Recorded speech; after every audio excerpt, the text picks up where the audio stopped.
Alright, back. We're finally starting. So before we start, I just wanted to read something to you.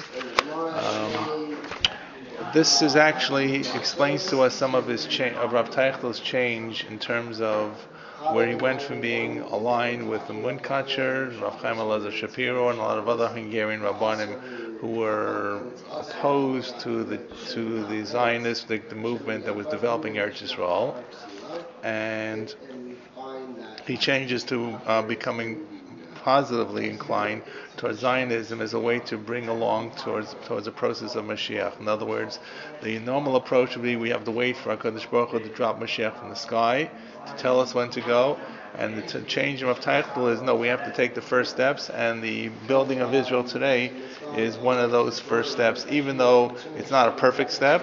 Even though the builders are people building it are not religious, are secularists, but they're laying in the footwork, the groundwork for everybody to kind of move back to Eretz Yisrael, to bring, by our doing so, we will enhance coming to the year of Mashiach.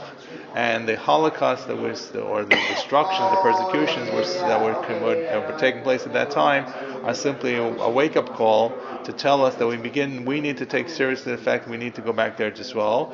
And if we had woken up earlier before this, we would have joined those secular Zionists who who are doing the good work for us. Okay? How does he deal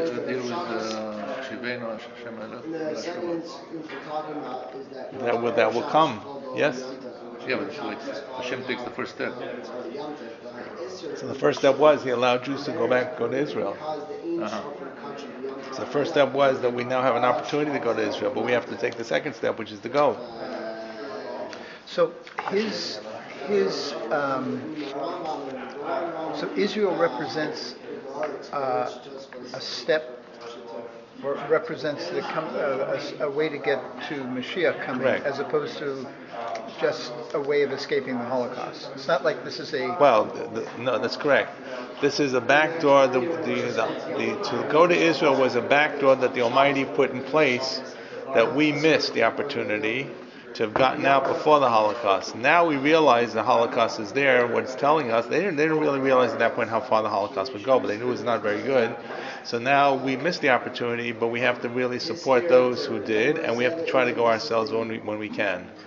I missed all that. Wow, that's what you did last week? No, we're just kind of summarizing what the ideology of Rav Teichl is. I'm going to give you a handout what his basically worldview is. Before I do that, I wanted just to share with you a sermon he gave sometime during the war. He's really from Slovakia, from Pishtian. He escapes to Nitro and eventually escapes to Hungary and to Budapest and so forth. Sometime during the war, he goes back and he gets back to Slovakia. And he actually delivers a sermon to a shul. I think it's the sermon where they told him afterwards, don't speak again about Israel, or they may have actually blacklisted him. They may have blacklisted him.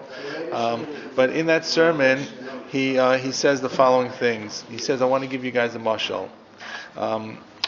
He says as follows. It's a great mashal. He says, in a small town there was a shamus of the synagogue who died, left behind an almana, left behind the widow.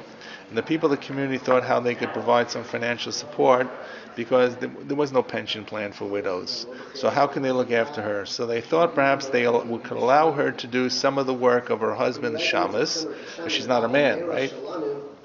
And it's not proper for a woman to be a shamus in the shul.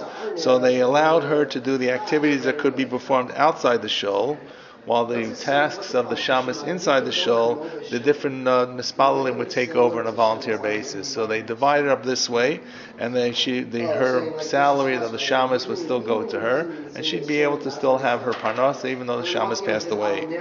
So this went on for a couple of months. Then it comes the time for slichos. Now, part of the job of the shamus for slichos is he would go around early, and he had this knocker, this klopper, this stick, he would go around knocking on everybody's door to wake them up to come to daven slichas. And slichas was they davened early to begin with. Slichas was extremely early. So the first night of slichos, or the first morning of slichos, she took the stick, and she goes around, she starts out at the furthest most house, she knocks with her knocker on the stick, and it's the house of Weiss Schender, like Sander, like Alexander. Weiss Schender, probably Schender Weiss, was the first person she knocks on. When Weiss Shender hears the knocking on the door, he doesn't know what it's all about. He opens the door, he sees the wife of the shamus, the almana of the shamus, standing there, and he asks her, what does she want? Well, like a woman's knocking at this early hour in the morning, and she says as part of her duties, she has to go from house to house to wake everybody up for slichas. When Weiss Shender heard this, he said, "It's not right for a woman to do this." He said, "It's not tznius. You should be out this early in the morning all by yourself. Nobody's there. It's not good. It's cold. It's wet." And he said he would do the job for her instead. So she accepted the offer. She gave the slicha stecken to Weiss Shender, and she goes home. And Weiss Shender is up. He's now going to go door to door to wake up all the people. So he comes to their first house, and he knocks on the door, and the person says, "Who is it?" And he says, "I'm Weiss Shender. I've taken it upon myself to wake all the people for slichas." And the person on the other side says, "Weiss Shender, a chazer eser, you're going to wake me up for slichas? You're going to have me come to slichas? Who do you think you are?" Slams the door and goes back to sleep. Okay? They called each other names. The infili was like the most upkehit. I don't know. So then he goes to the next house and he comes knocking on the door, and the same question is, "Who is it?" And he gives the same replies. It's Weiss Shender. The guy says, "Weiss Shender, I'm a chal Shabbos like you. You're going to come and wake me for slichas?" Slams the door. Okay. Comes to the third house, the same thing. Knocks on the door.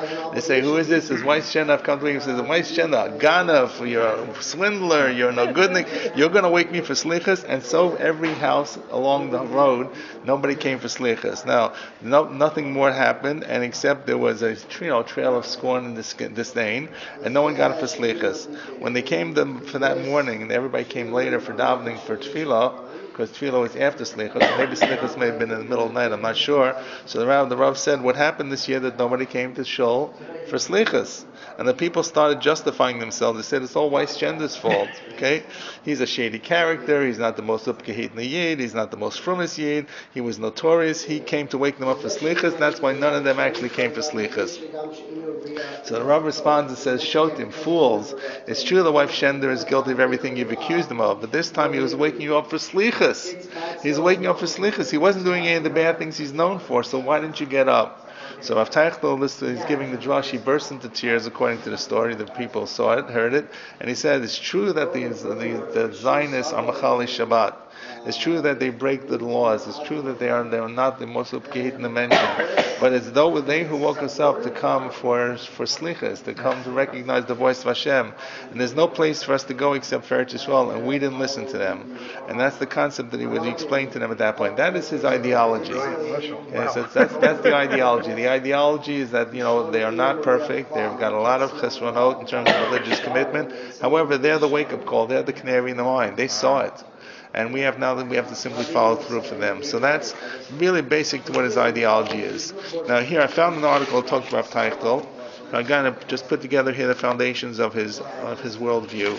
Okay, it's an article by Tamir Granot, Granot. Okay, 7 basic points. You want to understand Rav Teichel, this is probably the key summaries. It's just one page.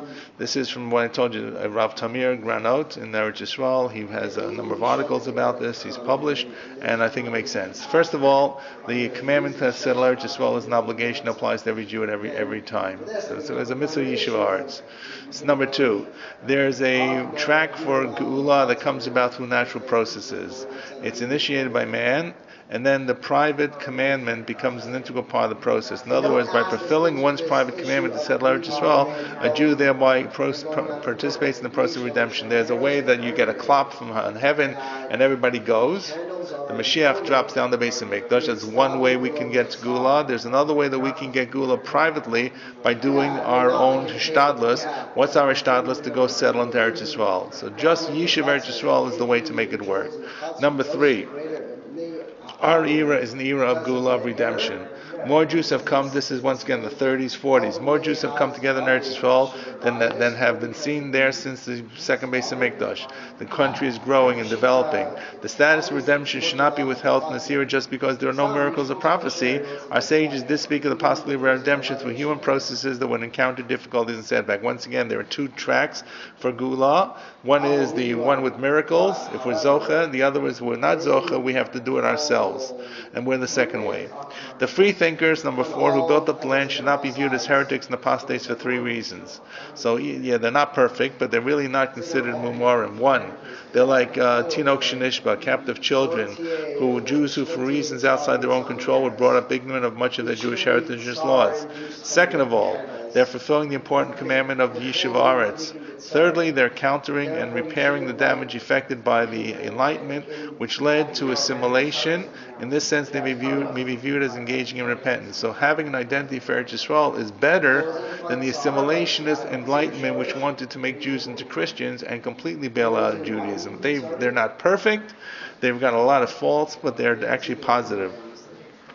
So, and number 5, even if we do not accept the defense set out in number 4 above, the common mission and the importance of Jewish unity at the time of redemption makes it essential to work in favor of Jewish settlement of the land despite misgivings. So if you're not sure about number 4, that they're really tzaddikim, or that they're doing a good job, but Jewish unity makes you got to support them. There's no room for preventing Aliyah. There's certainly no room for preventing Aliyah and settlement of the land just because there are heretics there. Okay. Number 6. The Shoah represents the footsteps of the Yikvasa, the Mashiach, footsteps of the Mashiach preceding the redemption, and therefore the troubles are necessary. And he gives a lot of examples for this. Okay, number 7. The mistake on the part of the ultra-Orthodox community, this is the Hungarian Rabbanim primarily, in its negative attitude towards Zionism and its adoption of policy of sit and do nothing, arising from excessive caution, led indirectly to deaths of many Jews in the Shoah. The ultra-Orthodox leadership is responsible for this, as well as for the secular character of the Zionist endeavor. 2 things. Once again, by their decision not to leave and not to have Jews leave, many Jews died. Had we left before, we would have missed that. And second of all, the fact that we didn't join the Zionist movement means it's now a secular movement. Okay, and that's the connection between opposition to Zionism and the Holocaust. In Rabbi Teichel's words, there's no argument corresponding inversely to that Satmar Rebbe, the Satmar Rebbe claimed that the Holocaust was a punishment for the sin of opposition. The Holocaust happened really for other independent reasons. However, in His great mercy, God prepared an escape route which came to be blocked by the anti-Zionist position. From this perspective, this position bears responsibility on the leadership and religious level, however, indirect and certainly unintentional. In other words, Satmar Rebbe was saying that the Holocaust was a punishment because people turned away from Yiddishkeit. Opposition to Torah. Opposition to Torah, correct. So they oppose Torah. Rav Teichel is saying it's not true. The HaKadosh Baruch Hu gave us a back door to prevent the Holocaust. The Holocaust came for other reasons. You have to begin to understand why HaKadosh Baruch Hu would do that. But that's a very complicated discussion he has. However, it's in line with what happens to the difficulties before Yemos Mashiach. But HaKadosh Baruch Hu did give us a back door out, an escape route, which is to go to Eretz Yisrael. That we missed the escape route, therefore, by an extension, he puts the blame upon these Rabbanim who kind of didn't foster going Aliyah. That's pretty much it. It's pretty heavy, pretty radical. So the Hasidim of Hungary, who said initially that it's our rejection of the people settling Eretz Yisrael that's keeping us safe during the Holocaust. Right. Then when the Holocaust came, then they changed to say... They didn't change. They didn't change. They did not change. Most people did not change. But how did they say that they were being protected from the Holocaust? So by the time it happened, it was fairly late in the war. They viewed it as any other persecution. They viewed it as Kiddush Hashem. To be a holy Jew does not mean that you have to fight back or escape. It means that even if you die of Kiddush Hashem, you're still a holy Jew. The idea is that you can change. You can change the process. Jews have lived through persecutions over the millennia. This is another persecution. This is a very difficult persecution, but it's, you read Jewish history. There are pogroms, there are crusades, there are inquisitions. Okay, there are Sarog Malchus. So this is just another list in those kind of things. But they actually believed that they really believed, and they were very confident that they would not be touched by the troubles that were in Slovakia or in Poland. They actually really believed that. It had to do with the fact that Hungary had its own separate kingdom and its own separate government. They had a special relationship with Germany, and it's really only late in the war where this turns against them. So when it turned against them, they didn't change that belief. They didn't. No, they didn't. In fact, many of the Rebbes escaped. Many of the Rebbes were ferreted out of the country. Satmar Rebbe goes to New York. Belzer Rebbe The Belzer Rebbe was able to escape to Eretz Yisrael. Okay, the Belzer Rebbe escaped actually because to some extent you have to understand the Nazis were singling out the Jewish leaders before they began killing everyone. They singled out Jewish leadership. So the Rebbes and the Rabbanim and the Talmidei Chachamim were singled out early into the process because they wanted to kind of cut the head off the Jewish people. So the Belzer Rebbe actually was escaped to Eretz Yisrael because the Nazis had a bounty on his head. He escaped he was clean shaven when he came to Eretz Yisrael. He didn't look like a Rebbe. That's the only way he could get out of the country. He was actually the Jewish agency was able to find a way to get him out, and he came to Eretz Yisrael. When he left, he gives a very speech. It was published, in which he says the reason he's going to Eretz Yisrael is he doesn't say he's leaving because they're about to they're trying to stay one step ahead of the law. He says he's leaving because he wants to be in Eretz Yisrael, because he's a holy Rebbe and he has to be in Eretz Yisrael. Now what we know is that those who were actually going to get him out from the Hungarian government, they had some connections, made him promise that he could not say he was leaving because they were out to get him. They wanted to keep a sense of normalcy. So, but to some extent, it was a non-truth that he said. Right? It's one of the issues that came out afterwards in the books that were published.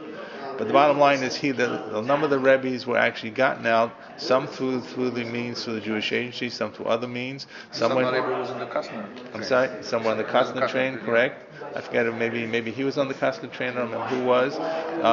But the bottom line is they were given high priority to get out because they were the first that the Nazis were trying to go after.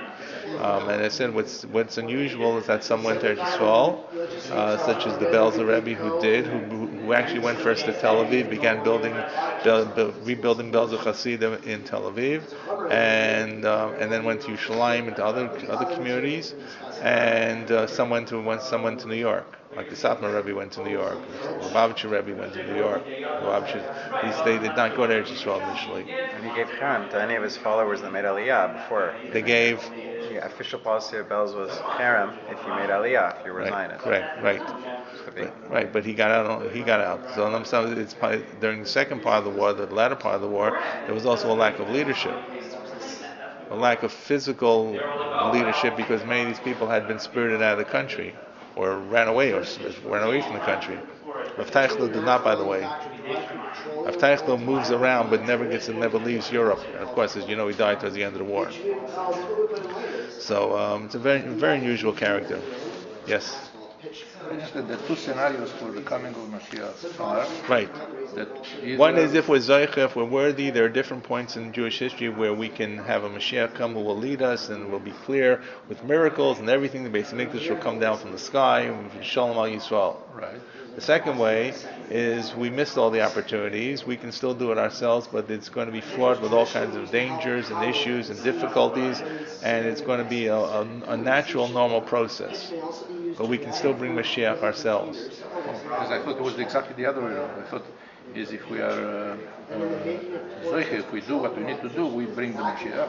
And if we are not Zoiche, still Hashem has a time when He will bring the Mashiach. Yeah, correct. And he feels that this is the time of the Mashiach. This is the time coming close to Mashiach. Right. So we can bring that. We can cause it to happen earlier. Before the last hour. Correct. Even though it's not perfect. So I guess maybe it's the way that you said it. Right. In other words, we can actually not every bring of Mashiach has to happen in a miraculous, super miraculous way, like Kriyas Yamsuf, like the Jews came out of Egypt. There's still a natural format to bring Mashiach that we can do, that we can play a role in. And people are not perfect. And the Chiddush is, A, this is the time. B, the Shoah is the kick in the pants to make us aware of this. And C, the fact that those people who preceded us to build the plan, the fact that they're not religious is A, our fault that we didn't join them. And second of all, they are religious, but in a different kind of way because they're doing the will of HaKadosh Baruch Hu by Yishvaretz. That's the last part, is the most radical part of the theology. Right? A lot of discussion really how Rav Teichel fits in relationship to Rav Kook and modern and religious Zionism. When the book was republished, and that's the Hebrew edition you have, it was published by the company is called Pri Haaretz. It was a publishing company that was really founded by the people who support Gush Emunim. And I don't have my original with me. I'll have to show it to you. That in the introduction, I think I may have mentioned it's the introduction to their publication. The son of Rav Teichel writes. He says people have taken his father's words out of context. He's not really Gush Emunim, okay? He's not really modern Zionist, or he's not modern religious Zionist. He's a very different kind of person, which is true.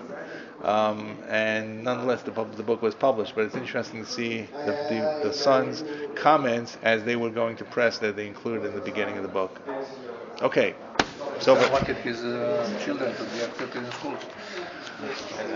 Yes, true, but actually I think he believed it too. He believed it as well, that his father really, it is an unusual kind of, there's a lot of discussion. The more that people write about him, the more they see his Hashkafa as being more closer to modern religious Zionism than they used to think it was. But you have to look carefully to find what he says. But it's really not pashut, but the more important thing is to be able to go through and try to understand the sources he brings. Okay. Once again, I left my original at home, so I'm going to work with the handouts myself. Okay? There's Hebrew and English for those. Which one would you like? I'll take both. Okay, good. There you go. One. And there you go. Okay. Okay, this is actually the first chapter, and the first chapter really talks about, as you see the footnote right below, or the Roman numeral below, it talks about the adversity as a sign of Mashiach, and he calls this mamar kol dodi dofek, that the voice of my beloved is knocking. Yadua de'emunas bias Mashiach. Mashiach tzidkenu atzleinu, Zera Avram Yitzchak v'Yaakov Talmidei Moshe Rabbeinu, Avdei Adonai Melech David. That we know that the coming of the Mashiach is a principle, and it's an established principle of our people who are sons of Avram Yitzchak Yaakov, the students of Moshe Rabbeinu, the servants of David HaMelech, who klamunach yisod musar v'hita kubli beinu migdalenu vad kotninu amok amok, and it's deeply rooted into our young and the old people as well. Achafilu kol ruchot shibolam v'kol mapechot v'kol ha. In the Musio, there are upheavals, these terrible persecutions, turnarounds in the world that come to the world. No matter whatever happens to us, we have this belief in Mashiach. And even if he tarries, that stays Bezalef.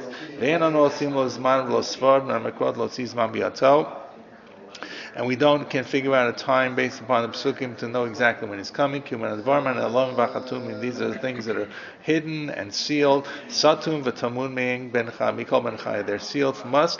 V'kmaimar ashum v'yochai b'medrash shir ashirim rabba. Im yom alcha adam matai ben David ba al tamin lo. If someone tells you when he's coming, when Mashiach is coming, don't believe him. Kileka lefuma lo galia.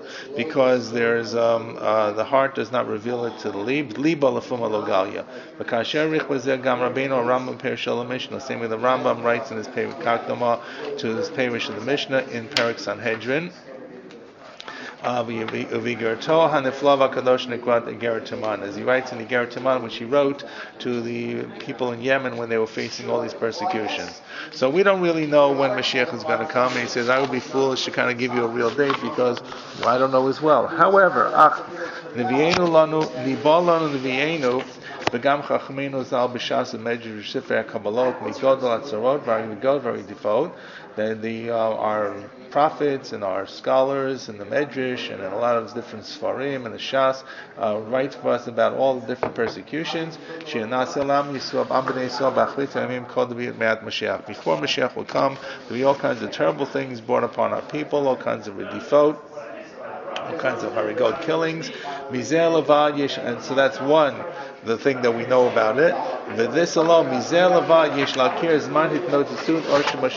alone, these persecutions, we can begin to see when the light of Mashiach is about to shine. They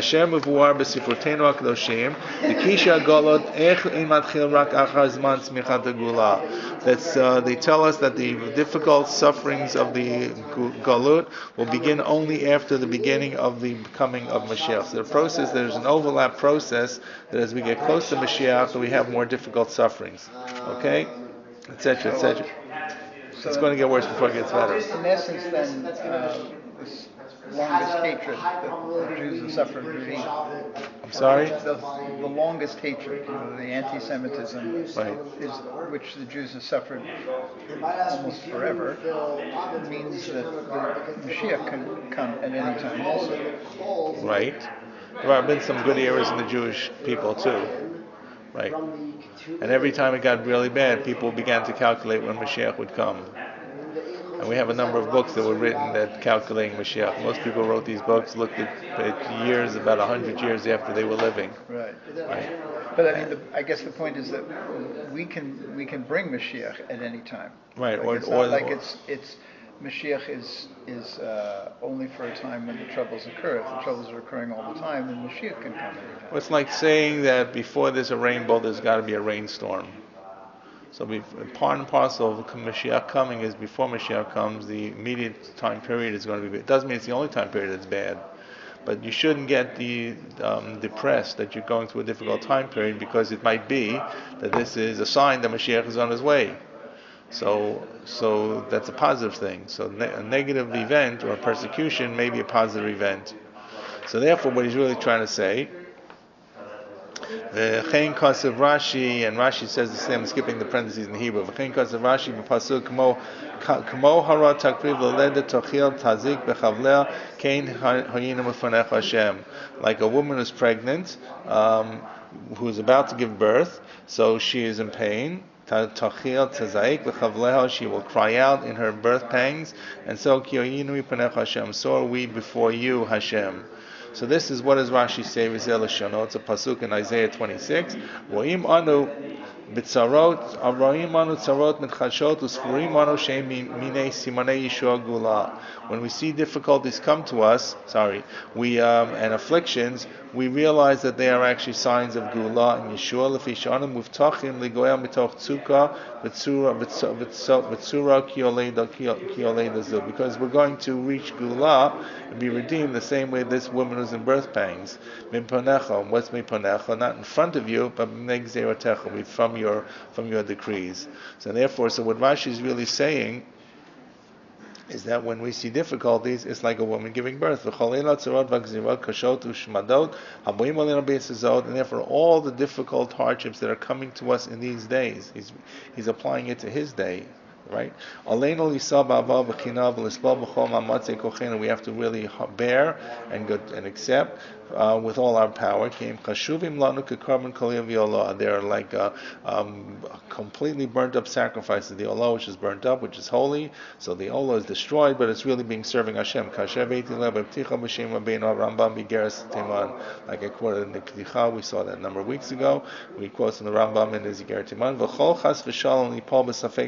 We shouldn't end up with questions.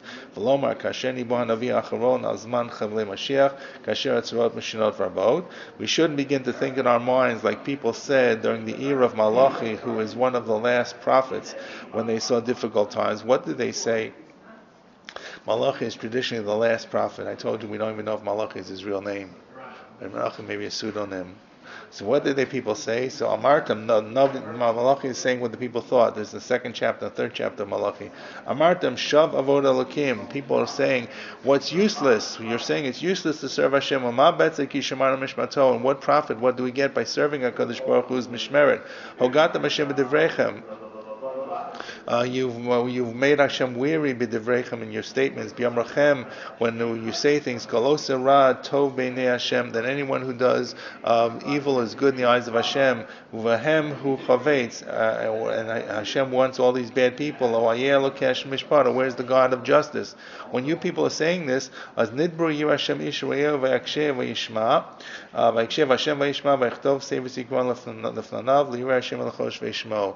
So those who fear Hashem will then speak to each other, and Hashem listens and hears. He creates a Sefer Zichronot, a book of memories, a book of remembrances, for those who fear Him and those who give significance to His name. And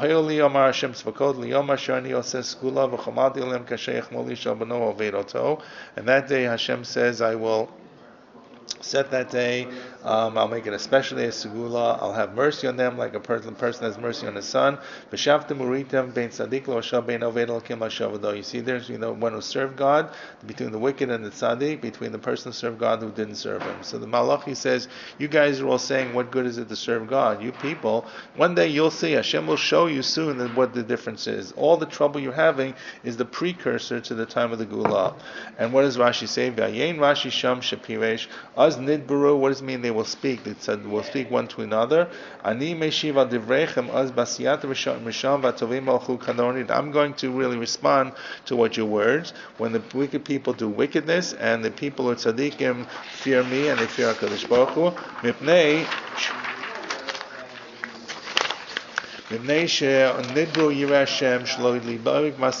because the people spoke to each other not to follow the ways of the Rishonim.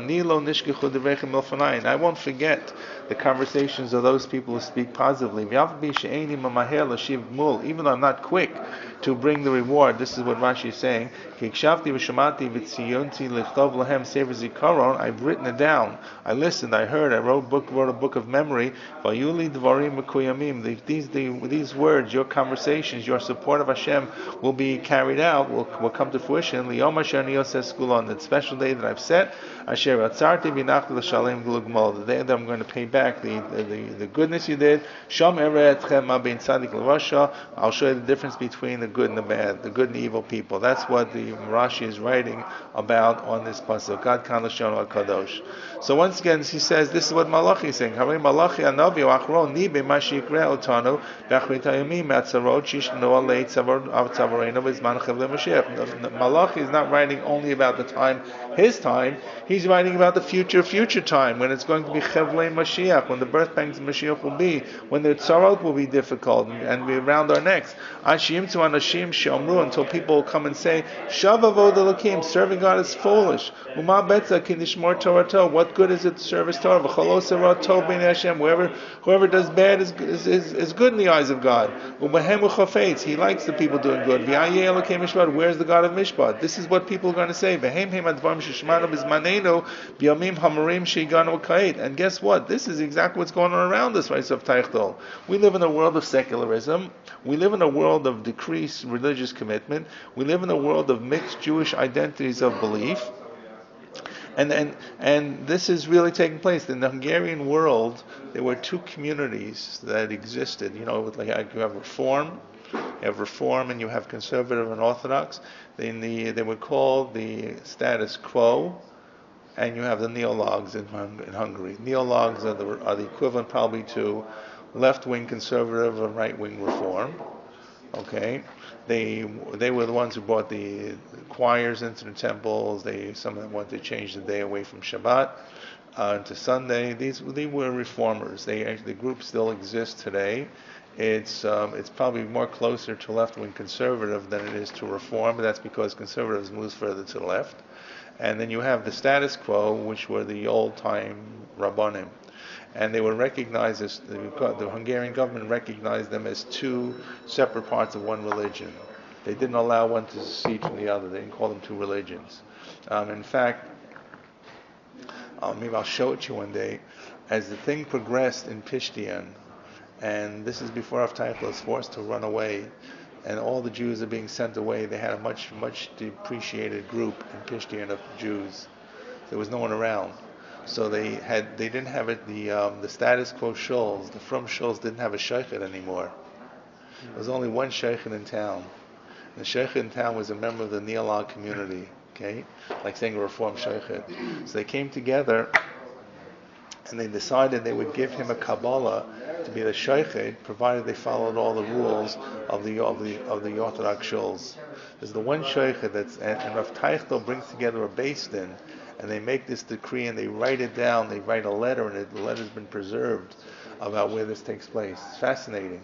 But first of all, the assumption was that they brought both communities together in Pishtian because there was nobody left. Both communities were merged together. They had to follow the laws of the status quo shuls. right? Regardless of what personal beliefs were, this was the one united community because they had to get together, and they agreed that they would let the shochet, who I guess he must have been a religious Jew of some sort, to be the shochet for both groups under the hashgacha of Rav Teichtal and his Beis Din. But you do have these two groups, and that's what he's seeing as things begin to. He's writing this in the beginning of his book. As things begin to deteriorate, we see all around us. Not every Jew is from. Not every Jew is religious. Not every Jew is Orthodox. The people are saying, "What good is it? We can serve God, but we don't. God doesn't really want us to be good. The commandments have been nullified." They still ate kosher. I'm sorry? They still ate kosher meat though at that time. Some people are correct. That's right. Right. That's why I say when you try to understand, I try to understand where it fits on the map. It's not fully equivalent to Reform, but it looks like it's more of a radical kind of conservative Judaism. But you did have these two different groups, which I think are still in existence in Hungary. Actually, I'll tell you what is in Hungary today. It's mostly neologues today. I don't know if there really is an organized status quo or community in Hungary anymore. Now they have Lubavitch. Correct. But Lubavitch always views themselves as outside the organized community. But you're right, they would be the equivalent, but they don't have really the continuation of this. They were called status quo. I don't know what they were called in Hungary or Yiddish or Hungarian.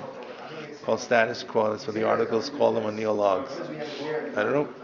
It's fascinating. One shochet in a town that used to be of 20,000, 30,000 Jews, and there was no way left. So there we have all these people who've bailed out of traditional practice. The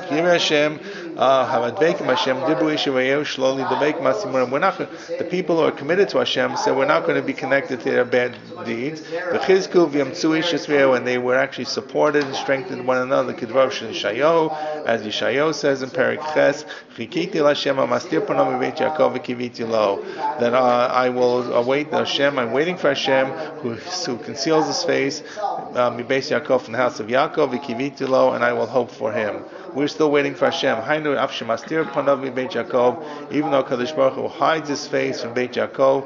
According to Chassidus, it's mastir b'tochas, the hester b'tocha hester.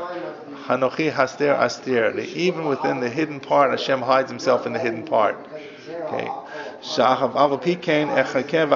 wait for Hashem HaKadosh Baruch Hu Makshir Dvarim Halalu Shedibu Yirat Hashem Yishavayel B'Yom Tzara. V'kotei Divrayim B'Sefer Zikaron. HaKadosh Baruch Hu writes these things in the Sefer Zikaron. V'achakach V'vo Yom Agmur V'Yishua Yirat HaKadosh Baruch Hu D'chilak Bein Eila Shnidbeku Bo Bein Eila Shemos Yisamido. HaKadosh Baruch Hu one day record what was, those people who broke away and those people who actually remain close to HaKadosh Baruch Hu. And this is what Daniel is writing in Be'amner Lomar Dal Tzadikim Alolo Shnichtavu L'Sefer Zakon Lefanav Kivein Daniel Be'amro. This is what Daniel writes in his book, said Daniel chapter Yudbet. Daniel is a very difficult book to make sense of. At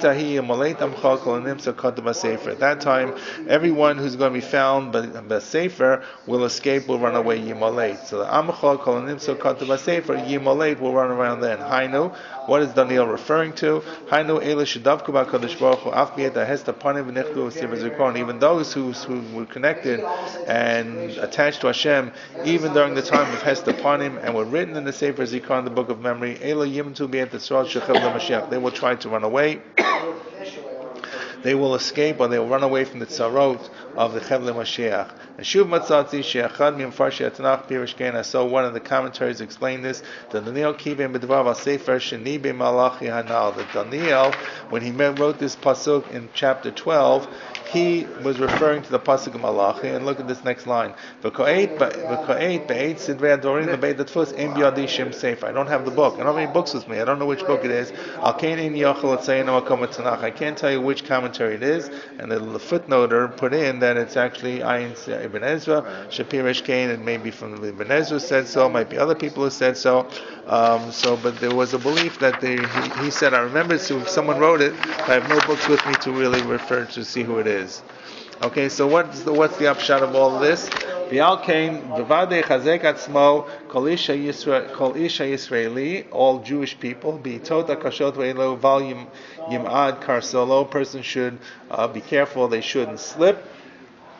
כי בו יבוא העת אשר התגלה לעיני או לעיני כל החילוק בין עובדי אלוקים ללא עובדו כנבואת הנביא. There will come a time when it's going to be clear to us the difference between those who serve God, those who don't serve God. ויקיים בעצמו מזה שאנו אומרים בתפילה בכל זאת שמך לא שכחנו.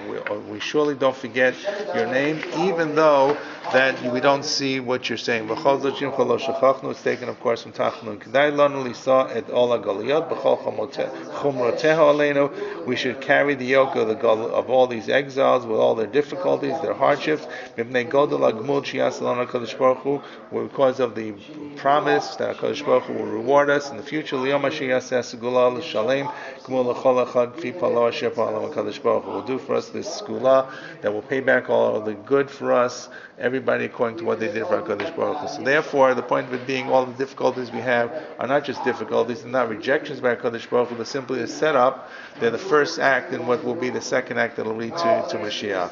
Now, therefore, what you're having now can be a prep for Mashiach. Why does it have to be like this? Okay, why would HaKadosh Baruch Hu do this to us?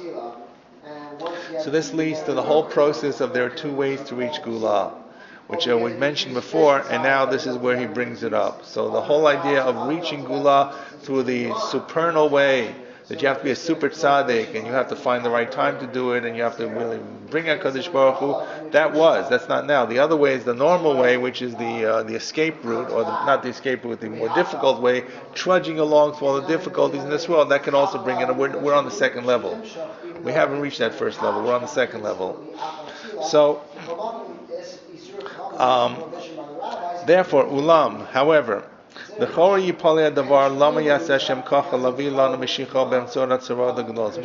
Baruch Hu allow us to bring Mashiach in this way? Can God bring us, save us in ways without difficulties, without affliction? God, the Mashiach could have come with all kinds of goodness that HaKadosh Baruch Hu could have given us. Why do we have to be stuck with all these difficulties, which is the life we're living in now, he writes. Rabbeinu Hor Chaim HaKadosh, B'Parshat Bahar, the Chaim writes in Parshat Bahar, B'Ruach Kadsho, with his Holy Spirit, Tama Davar Zeh. Why? Mishum De'emes Yeshtei B'Chinot B'Beit Mashiachenu. There are two ways, how does he call this? Two aspects of bringing Mashiach. Number one, B'China Aleph. B'chinat romut havegadlut sheb'chinat zaka k'mo shamru chazal. To bring HaKadosh Baruch Hu, if we're worthy, the Mashiach will come through high levels. Like the Chazal say, that he comes on all kinds of miracles that will occur to us. B'china Beis, the second level, mitoch aniyot v'dachkud, to go through different poorness, paucity, troubles, travails. V'zeh sheramas hanavi. And this is what Zechariah writes, Hinei malachech yavo lach v'hu ani v'rochev al chamar. He is a poor man who's riding on the chamar. This, by the way, is the picture you see many times in a lot of old manuscripts of the Eliyahu Hanavi coming on the donkey. It's not Eliyahu on the Navi, Eliyahu is pulling Mashiach. You find in many old illustrated Haggadahs when it comes to Shvach Maskal Goyim. Haina b'chinat ha'ani shuachel ha'chamar, b'hu b'chinat lo zachar. That's we're not worthy of it. V'molei hayinu osim mitzvot shel mamakom v'shomei mitzvotav. If we had done the mitzvahs properly, we had kept the mitzvahs, hayta gula mitoch hashivut u'gdula. Then the miracle, the Mashiach would come through hashivut, through richness and gula. Aval ka'eit, or be'eit. Shehayu bashirim gdolim. No, skip the page. Oh no, skipping page. No, that's 70 to 71. 70. Skip the page. 69, 70. You don't have 71? I have 71. Maybe my copy. Skip the page. Okay. Quick, give me another copy. Oh, here it is. Okay. Be bad, okay? Aval ba'ich in the end b'chinat ein osim etzino, but now we're in a period of not doing the will of HaKadosh Baruch Hu. Shamakom yemuchach liot hagula mitoch tokef hatzarot v'dachkut v'aniyot. We're in a situation where we're going to follow to get the gula from difficulties and trouble and aniyot and paucity. V'mnei she'elu hatzarot yashlim v'azchut. Yeah.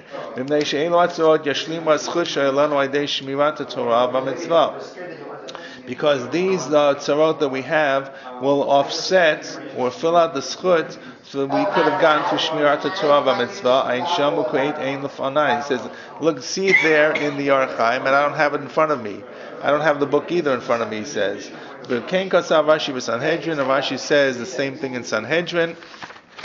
Similar idea that what does the Gemara mean in Sanhedrin? Amarav kol ein kol hakitzim kol hakitzim. All the times from Mashiach have passed. V'eina davar taloi ela b'tshuva masim tovim. So Rav's opinion is, you know what? The time for Mashiach came. The set times. All we got to do is now tshuva masim tovim to bring him. Shmuel says dayo la'avel shiamod bi'evlo. It's enough for the mourners to remain in a state of avelut. Perish Rashi b'loshenach. Okay, he's going to explain. Rashi explains. Rashi gives two explanations. Here's the second explanation of Rashi. Dayol Yisrael tsar v'galut afilo b'lo tshuva nigolim. In other words, we don't. Rav says that special times for Mashiach have all passed. The only thing we can do is tshuva masim tovin. If we do tshuva masim tovin, we bring Mashiach. Shmuel says no. As we are, dayla v'eliot bavilo. Without in our difficult moments, we can still bring Mashiach. It just may be a little different. Even without tshuva, we can get Geulah. The red set times have passed. We missed all the opportunities. But even if we don't turn back, we still, through our paucity and our difficulty and our imperfection of not doing mitzvot, we can still bring Mashiach. So that's the second pshat of Rashi. See, I don't know what the first pshat of Rashi is, but the second pshat of Rashi is supporting what he's trying to say. Therefore, where's this going? So in the age that we live in now, where people are not perfect, and Jews have bailed out of Judaism, and even us, we're not perfect, even though we keep Judaism, but surely those who are the secularists, the reformers, the enlightened, nonetheless, there's still an opportunity to bring Mashiach through what we can do, but it's going to be a much more difficult process. Does that make sense?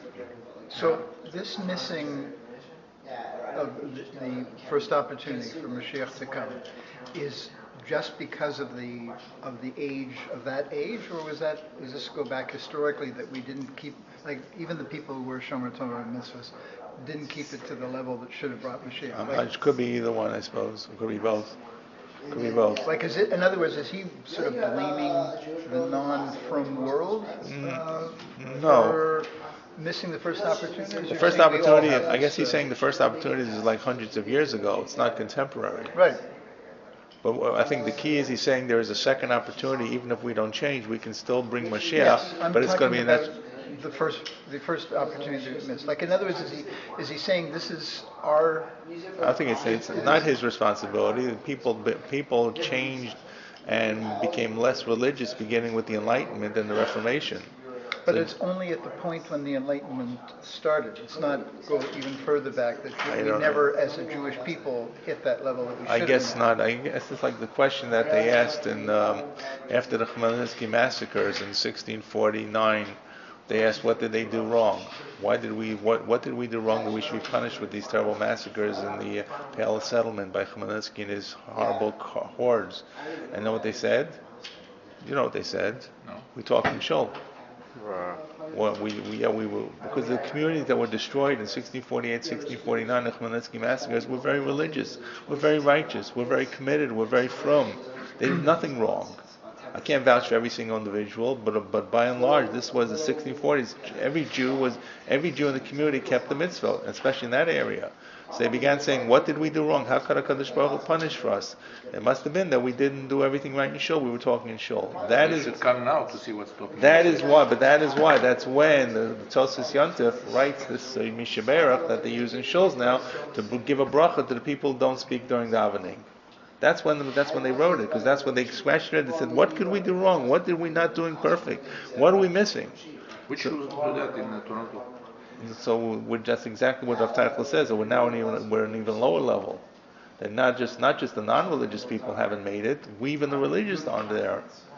But all I'm saying is what he's trying to say here. But every time that there is a persecution, we try to find a reason. I think what this Gemara in Sanhedrin is really talking about is all the persecutions going back through the centuries. Right. What were the people lacking? I don't know what they were lacking. We know the first temple they were lacking. They worshipped idols. Second temple, sinas chinam.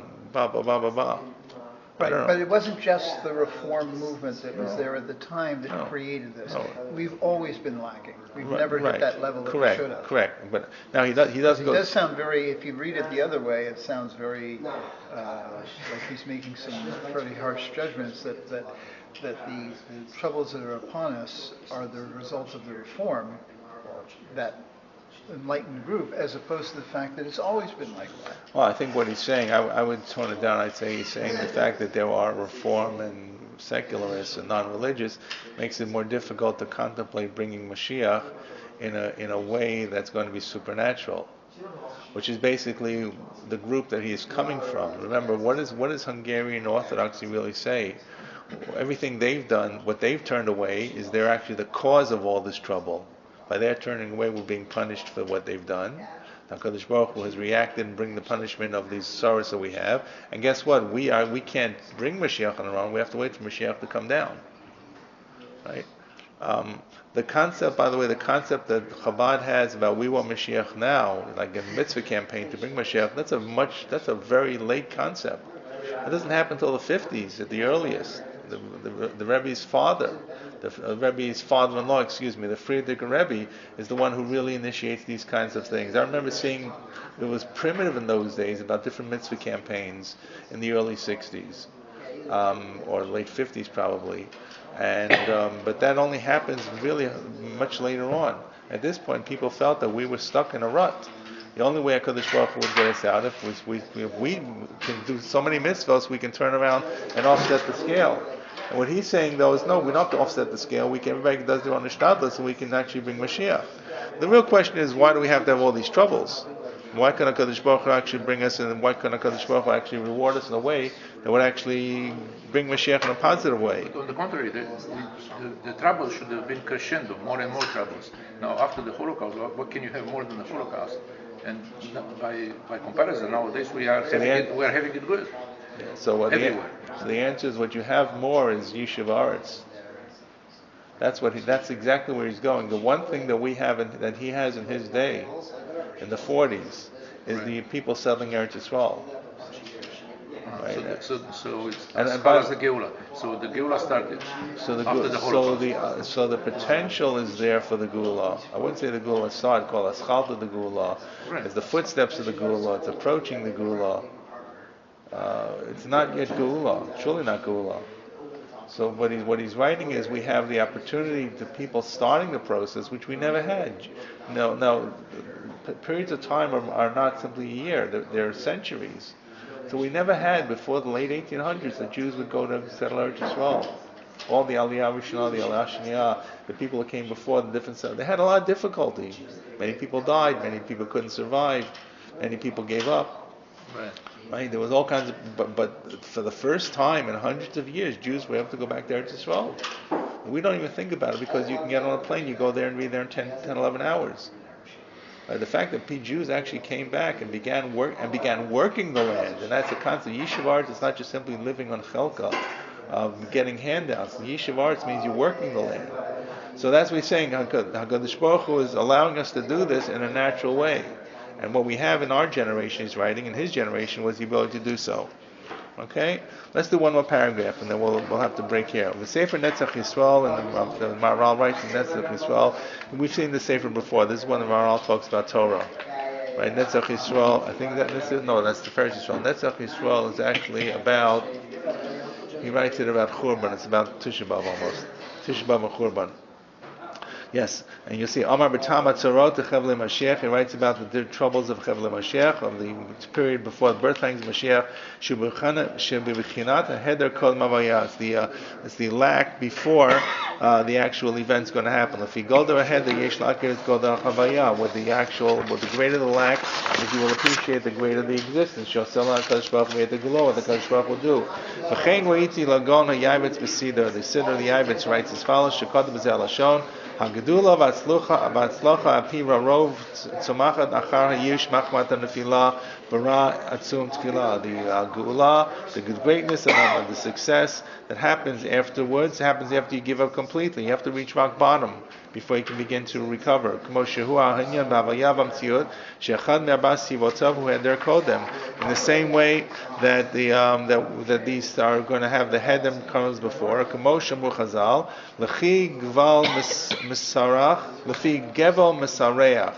That where I lost the place is when the egg, the greater the decay of the egg is going to be, the greater the growth of the chick. This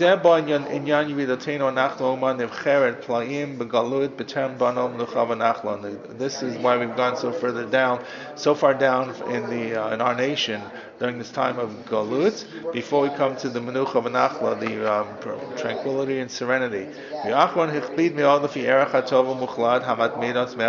And the really bad stuff that's happened recently, this last descent, has been really difficult, is going to be before the really good stuff.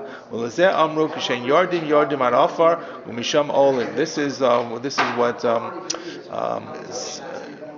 Haman's wife, what's her name? Zeresh says to Haman. These are the Jews. When the Jews go up, they go up. If they go down, they go really down. You can get them. But when they go Misham Olim, when they go up, you'll never get them, and you therefore are going to fall. You'll fall before them. So we have this. We go down. And then we come up. They were pushed down all the way into the dust. We've been bowed down into the dust, come save us. This is the end of the words of the Netzach Yisrael.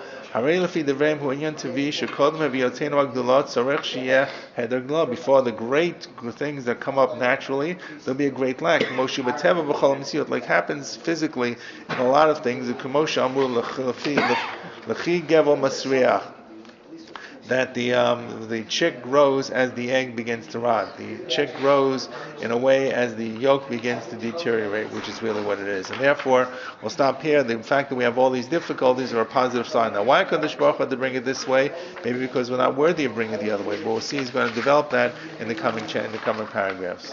We'll stop here. So the tougher the times, the greater the change. Right, or if you will, the darkest part of the night comes before the dawn. The dawn comes after the darkest part of the night. I'm never quite sure what that really means. Wow.